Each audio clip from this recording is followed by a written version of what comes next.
Hello, world. I'm Willie Montague, and this is Americana. And here at Americana, not the script they feed you, not the headlines they twist, we're here to dig deeper. We uncover the truth that they hope you miss. If you're done with the spin and hungry for real, you found the right place. So don't go anywhere. This is Americana.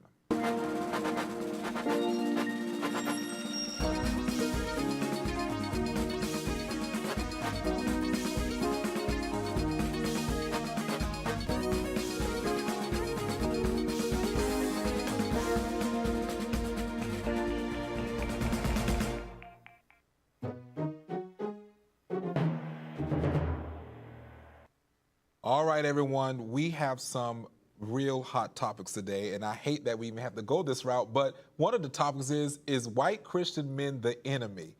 Then China bans online preaching and prayer, and Christianity. What is happening on the West Side? It is under siege. But we're going to bring it all together with Pastor Craig Hagin, a man of faith and courage. We have a lot coming up on today's episode, but before we get started, drum roll, it's time for Willie's Take.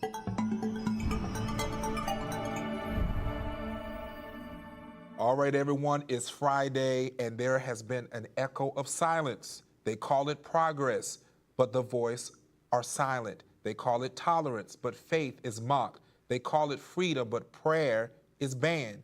This isn't about fairness, it's about control. It's not all religion, it's Christianity, because Christianity won't bow, and that makes it dangerous. The real question is simple. Will Christians stand or stay silent? I am joined today on Americana by Pastor Craig Hagin, Associate Pastor of Rhema Bible College, All Church, and at Bible College in Broken Arrow, Oklahoma. And we're getting ready to get into a hot topic. Is white Christian men the enemy? Welcome to Americana, Pastor Hagin. Thanks, Willie. It's so good to be with you. All right. So, it is definitely the former First Lady. Former First Lady Hillary Clinton just declared that white Christian men are the problem in America. This comes after a growing trend of political voices frame Christians as an extremist. Poll shows that over 60% of Americans still identify as Christian. Before we get to this, Pastor Craig, I want to play a clip of exactly what former First Lady Hillary Clinton said. Special as a country. And the idea that you could turn the clock back and try to recreate a world that never was, dominated by, let's say it, white men of a certain persuasion, a certain religion, a certain point of view, a certain ideology, special as a country. Woo! Well, Hillary had a lot to say. What do you have to say, Pastor Hagin, about her blaming white Christian men for being the problem in America?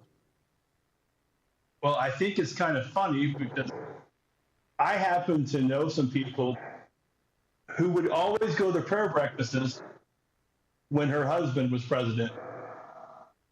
And he identified as a white Christian male. In fact, his Baptist pastor, he was very special to him. So is she talking about her husband? Or who is she talking about? And that's a good point, because supposedly they are Christians, so who is she talking about? But this is good, because I want to now turn around and say what Malcolm X actually said about this. If we can put up what Malcolm X had stated. And Malcolm X made a good point, because he indeed said that it is the white liberal that is the problem in America, and also is the worst enemy of America and to blacks. And so it seems like she has the narrative twisted. So, Pastor Hagin, why is Christianity being a scapegoat in the U.S. politics today? Why is so many people coming after Christianity? Well, I think it's really hard to actually read the first book of the Bible and be a Christian and be a part of the woke Democrat Party today.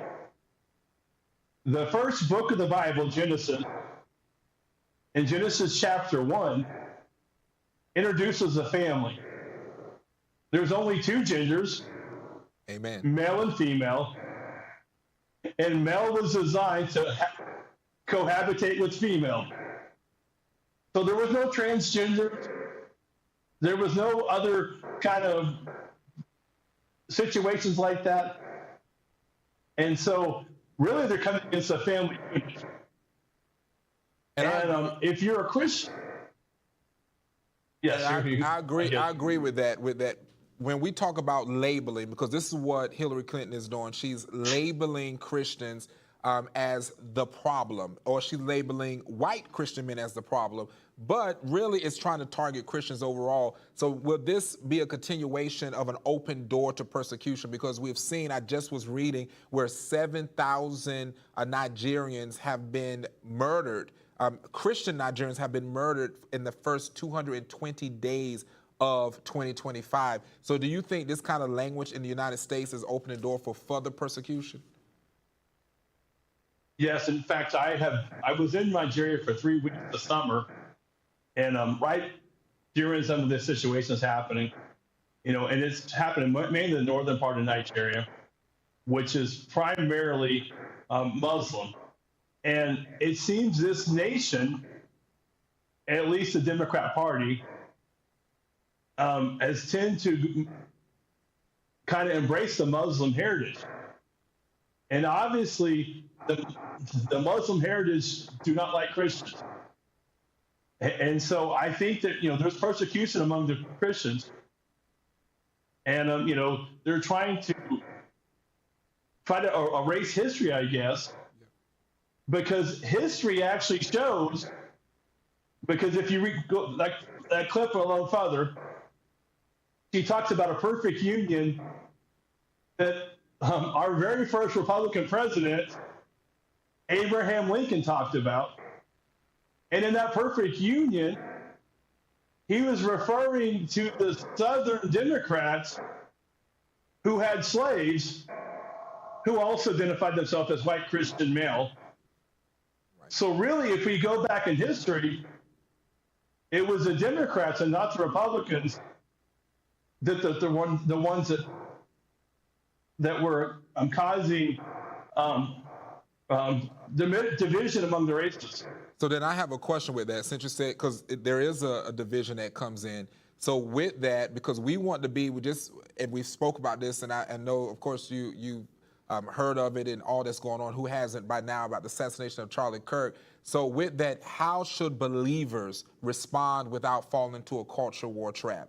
Like, what should we do? What is the response? Because with everyone watching, and this is the reason I wanted to even have this show today with you up here, because I feel like we get so far away from just talking about, especially what matters to me, which is my faith, but I want people to hear this. What should we do, and how should we respond in cases like this? Well, first of all, if you listen to Charlie Kirk, and obviously you can't mention the name Charlie Kirk without mentioning Christ. We all saw the memorial service. But really, we should be one nation under God together. And what happens a lot of times is we see sound bites not taken in context, and then somebody runs with them and saying this person's trying to be the division or whatever. But, really, even if someone doesn't agree with my politics, my religion, or my football team, I still love them. Yes. Because God still loves them. And we should try to live in, harmony. My grandfather always said, we can disagree without being disagreeable. I like that. And so, but I do think there has been a trend since Charlie Kirk died, turning more toward Christianity. Yes. No matter what your race happens to be. Now this is a good segue into this, and in about 30 seconds or so before we go on our first commercial break, what message does this send to young Christians in America when we hear the rhetoric that Hillary Clinton said, when you have, who also, she's not declaring she's a Muslim, so in about 30 seconds, what does this send? What message does it send to young Christians? Well, to me, I'm not really a young Christian, I guess, But to me, it's saying that the Democrat Party is trying to create a division among the races, which is anti what Charlie Kirk tried to do. And so that would sway me away from the Democrat Party if I happen to be a younger Christian. All right. Well, we're getting ready to take don't go anywhere, Pastor Hagin. We're getting ready to take a quick commercial break, so don't move out there. We'll be right back, and we're getting ready to break down China, the bans on online preaching and prayer. You are watching Americana.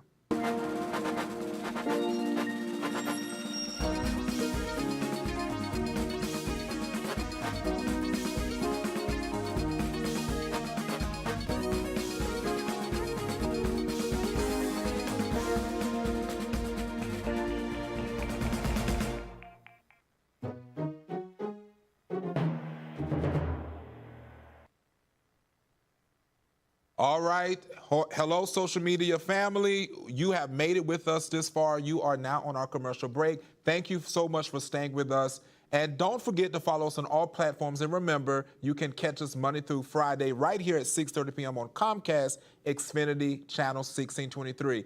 But, of course, on this Good Friday, I have a question for you. Do you believe Christianity is under attack? And if so, why? Leave your answers and your thoughts in the comment section below, and let's get back to the show.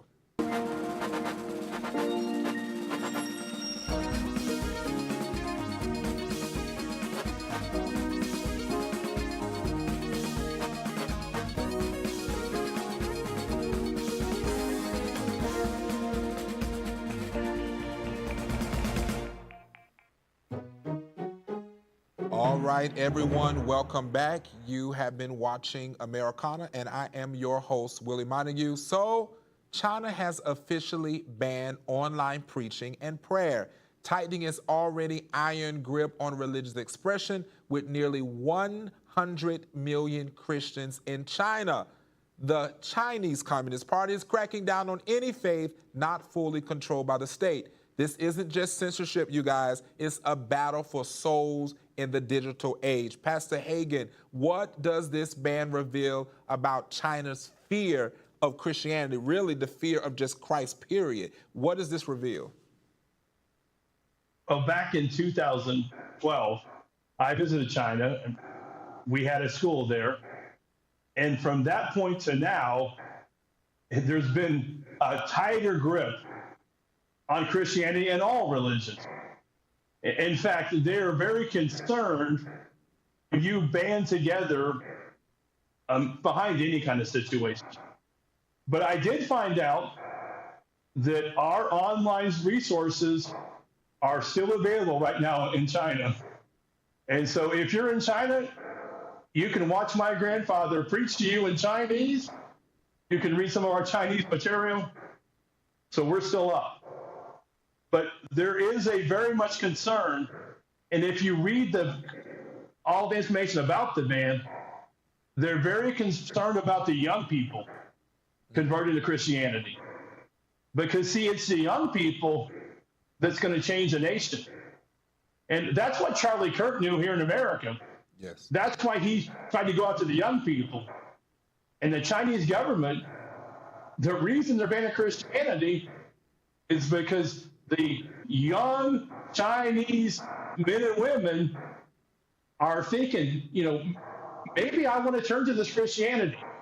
And I'm sure the Charlie Kirk Memorial, if they were able to watch it, just helped us reach them more with the gospel. Now, we'll say this with this part going in, because this is important. I'm glad that you mentioned that there is materials out there from Rhema to be able to steal in Chinese. But could America, not under this current administration, but could America, because after these next 3 years, we're facing some things, could we see some of the similar restrictions with these new hate speech laws that's coming out? Yeah, then that's a huge concern. So when I was in China, that was November of 2012, and Xi Jinping was being appointed the new leader.